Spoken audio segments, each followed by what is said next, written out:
From discrimination to a lack of city services, those are just some of the challenges faced by Toronto's transgender community, and it's all highlighted in a new city report. I'm Enza Andersen in front of City Hall, where this week a committee is set to review a new action plan to improve inclusion for transgender youth right here in our city. When they get into the world of trying to find housing and employment, that's when they face all that pushback. Toronto, oftentimes called a safe haven for members of the transgender community. But advocate Enza Andersen says the city still has a long ways to go to make members of the community feel safe and included. There have been instances where, a trans woman tried to access a women's shelter and been turned away, right? And so it's kind of reaching that point where it's time that they present this to those organizations to say, hey, you need to have a little bit of sensitivity around this issue. As the pride and trans flag fly high at City Hall, the city has developed an action plan for transgender youth.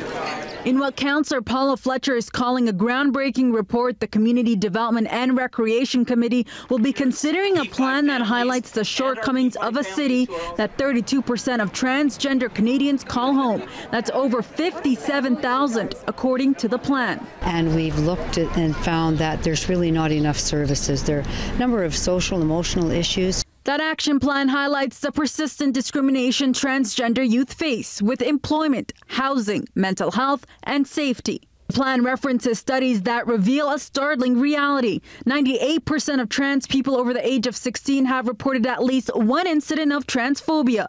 And while 71% have at least some college or university education, about half make $15,000 per year or less.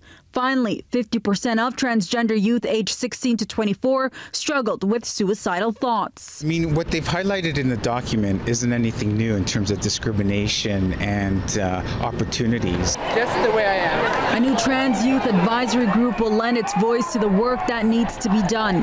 What's their experience day to day? What are the simple things that they need that the city can do that we can help?